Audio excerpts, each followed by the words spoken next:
Okay, we're in Daled, page 213. The Mechaber is discussing Mitztar Potim in Asukah. Start over. Let's see Daled again. Mitztar Potim in Asukah. Huvelo Mishamshov. Who's exempt from the Sukkah? It's only the one who's in the state of discomfort, not his attendants. So therefore, if he has to go into the house because it's too cold and the other people are able to stay in the Sukkah, he remains in the Sukkah. They have to stay in the Sukkah.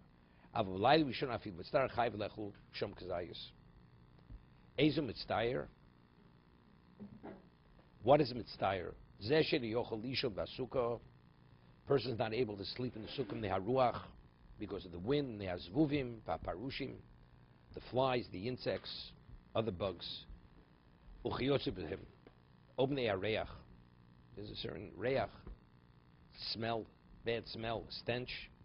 V'davko shebolo atzar b'mikra ach she'osa shem sukkah. Speaking where it happened to happen, that after he built the sukkah, the interference came about. The state, the cause of the discomfort happened. Person should not initially build a sukkah where there is a stench, which will cause it that he's not able to sleep there, or ruach, or it's too windy. He's creating a setting that he's not able to fulfill the mitzvah because it's a state of discomfort. Hago, is he around? No, which means it's only b'mikra. No, l'chatchil doesn't mean l'chatchil b'diavad here. He says if it's a mix, something happens after you build it, something arises. But if initially you build it, it's the wrong thing. You shouldn't do it. Okay, this is a chiddush. If a person initially builds it in a location where it's going to create a discomfort, whether it's regarding his eating, drinking, or sleeping, he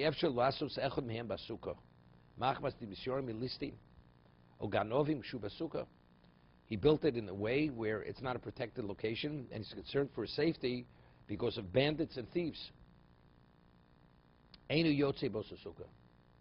Sukkah is not a valid sukkah because what kind of residence do you live in? It has to be kain taduru. It has to have the characteristic of your residence that you normally live in. There's a residence you can't live in. We'll get there. We'll discuss that.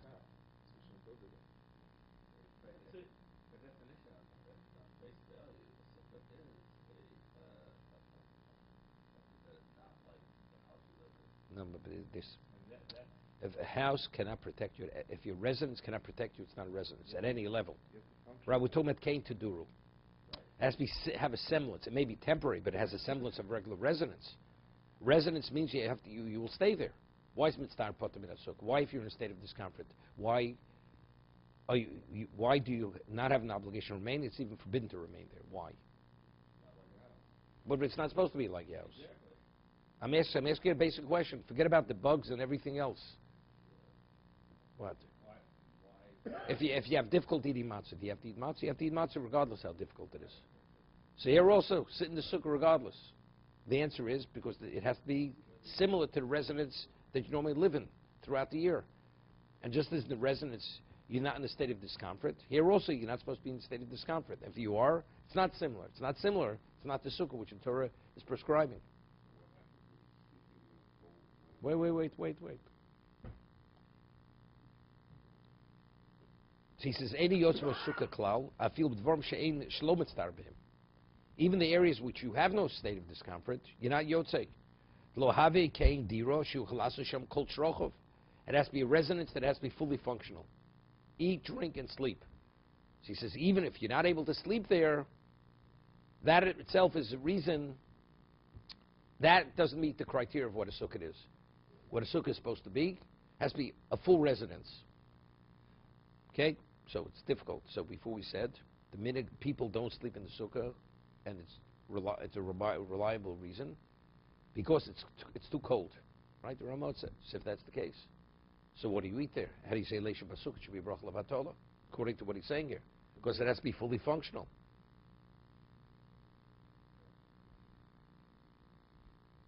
Okay, we'll see the Mishna Berura.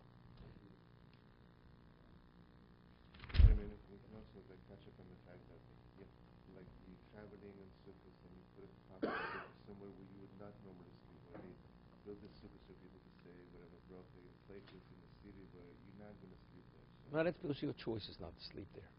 But you could sleep there if you had to. Here, you're not going to sleep because it's... concerned that people will be passing by and you get harmed and whatnot. So good, so you get it back to the harmed. Right.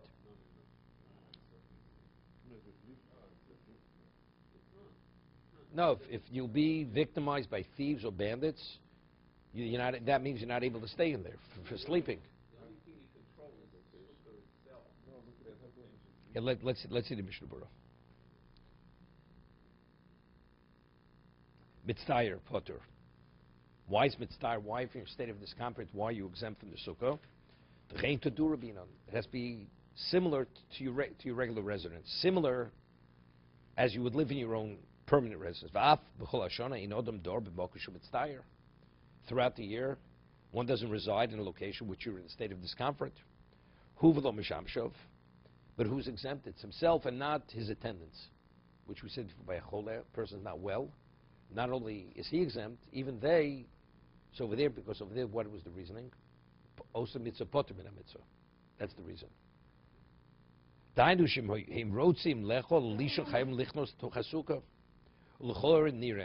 He said, seemingly, dimu socher etzlu l'shamsho, gam b'chol hashana inu ochel v'yoshim beso kim etzlo. Let's say he's a paid attendant, and throughout the year, he's always associated with his employer. And wherever his employer will be, that's where he goes, regardless of what his situation may be. Roshei Gami Yom Lasos Kain. Yeah, let's say he's a bodyguard. It's a bodyguard. He has to be. He goes in the house, into the sukkah. That means the person who he's hired to protect is not being protected. He has no obligation on the sukkah. Throughout the year, that his function is always, wherever his employer is, he's there. V'udumya d'shomri ganos u'pardesim. Person is a watchman. Orchards, or ganos, gardens. Kavur l'kam simzeh. Avlai Rishon Ramos says, what about the first night? We have a chiv tirik zayis. Ozel shitosim tofreish lametes sefei bago dososam shom. The Ramos consistent with his position. Lahach miyordik shom linai rishona. According to the Ramo, one even says leishe basuka. Vu hadin kan avaldashar poskim bepatri shom. But according to other poskim who absolved the person, who hadin kan al ken yishul snaik the masim mitztar kamalinian yordu geshomim. Which is what? You eat a kazais without a bracha. Because it's machlok saposkim. Ein shom. Zeshen yochel lishon. A person is not able to sleep in the sukkah for whatever reason, because of the insects, the stench. V'adin mitztar potu b'kulan ein machilo af mi'achilo. The person mitztar v'rotzloma dim haruach v'areach ha'igavn mitztar Leiba achilo, poter af me'achilo, right? Avol matzah rak v'shein chai b'achilo. Okay, which is not like the Ramo. He says, if while you eat, you have difficulty eating because the smell bothers you, seriously disturbs you, you can go out of the sukkah. I mean, you can eat there, but it's not pleasant to eat there. What? You poter. You go. That's mitzvah. It's mitzvah.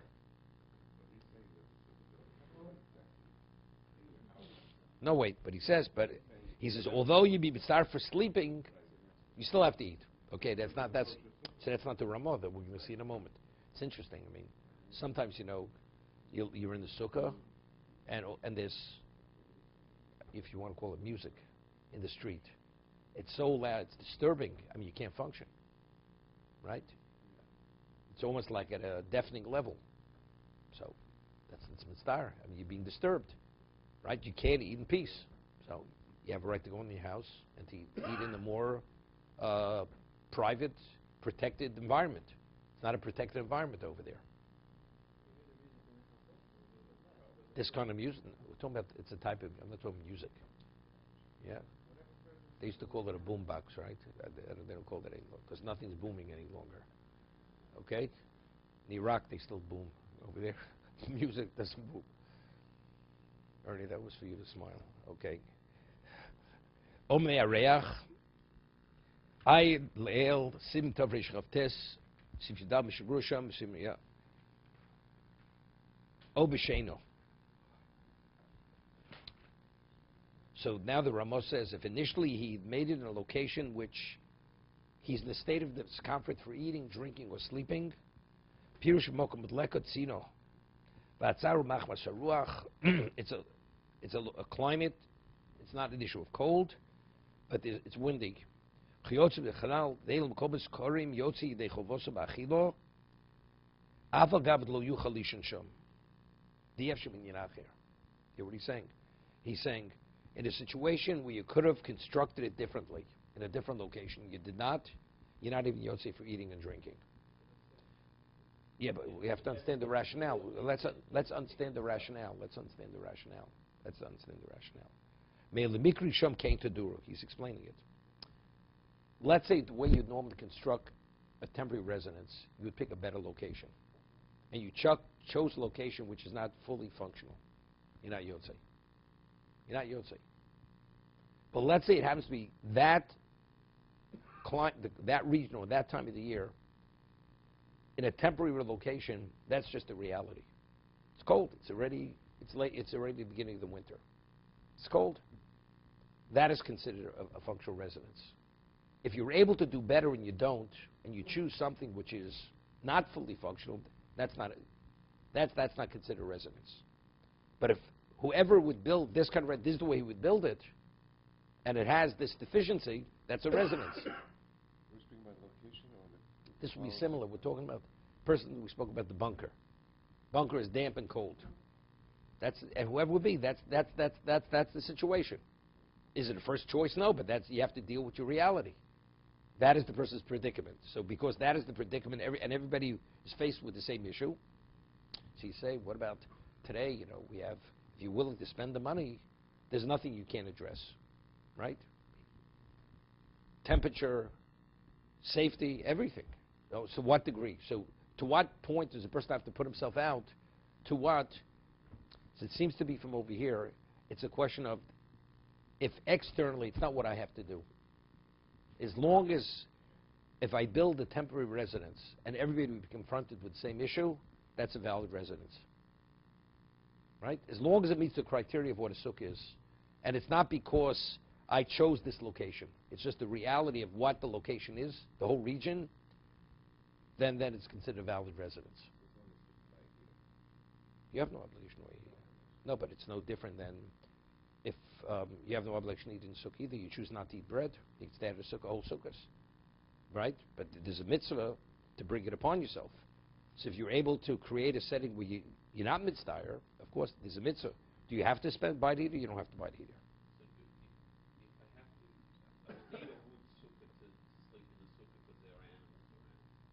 But instead I do a canvas sukkah, which doesn't keep out the animals. It's fine. It's fine. Am I obligated or not? No.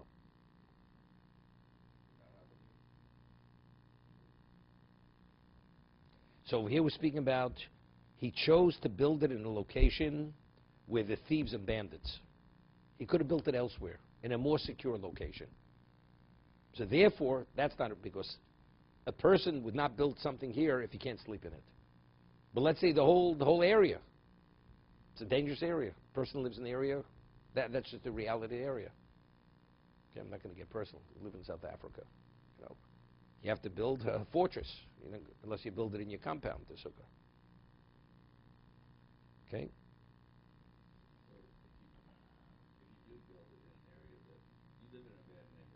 And you have no choice. And anybody would build it, you can't provide that level of security, because that's just the reality of the neighborhood. It's a valid sukkah, even though you're not going to be able to sleep in that sukkah.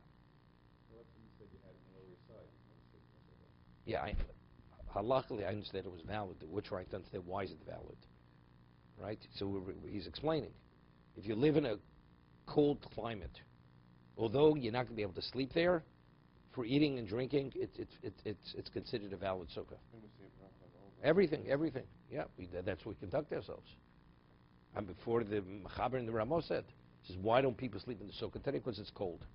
But yet nobody is of the opinion, one doesn't say Leisha B'sukkah when you eat and drink in that sukkah, although you're not going to sleep in that sukkah.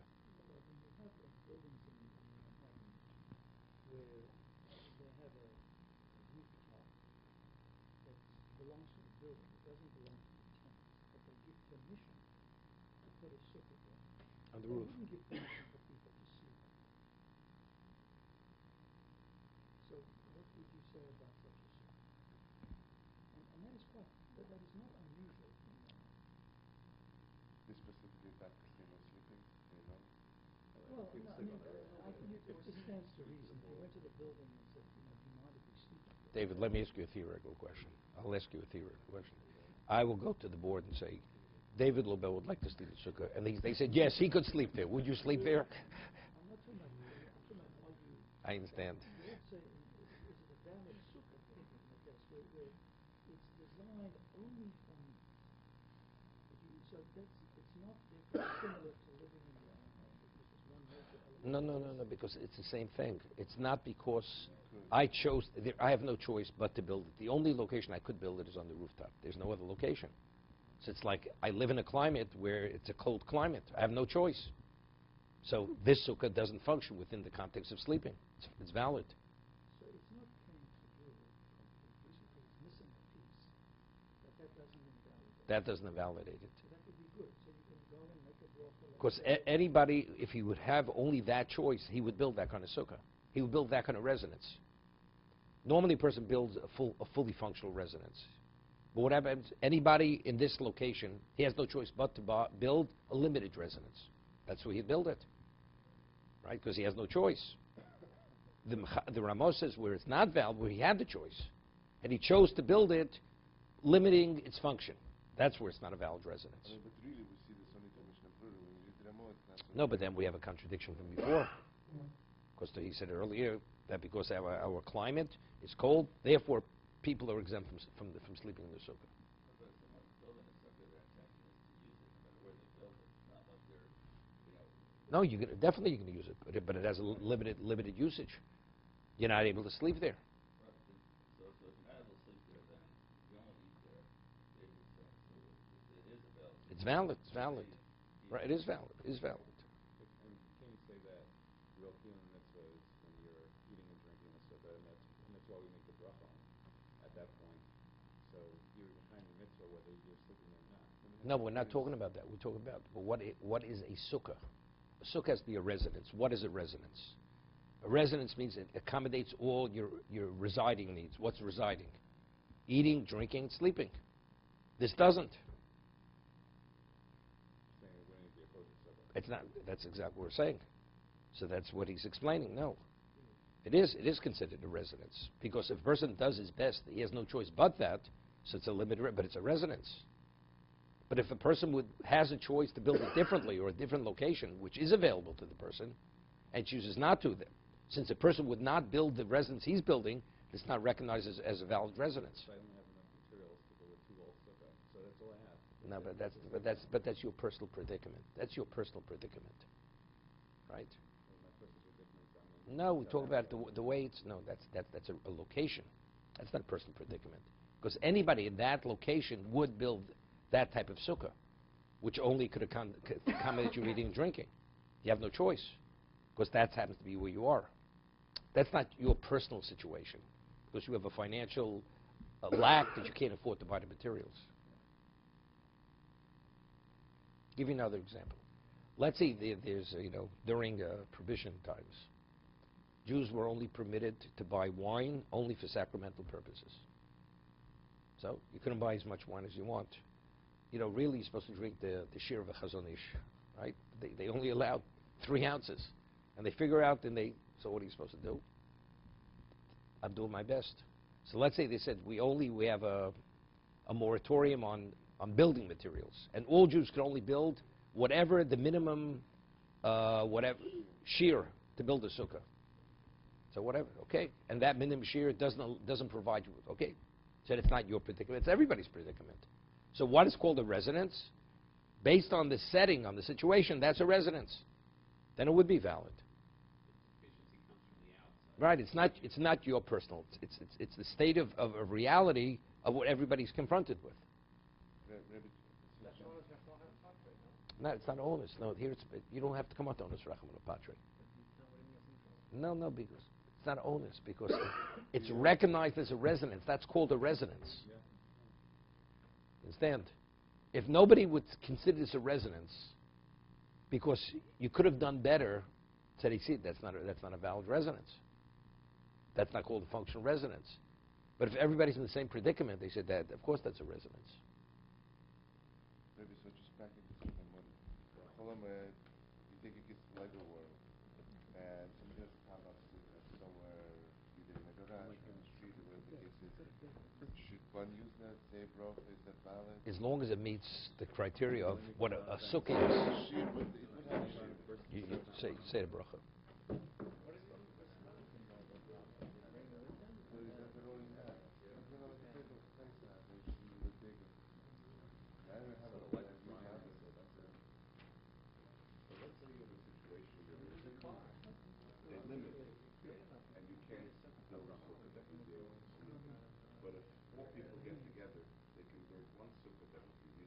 But again, it's based on the way people conduct themselves.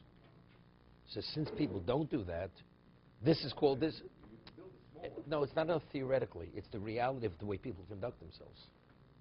Since people don't do it jointly, therefore that is a residence, even though it has limitation.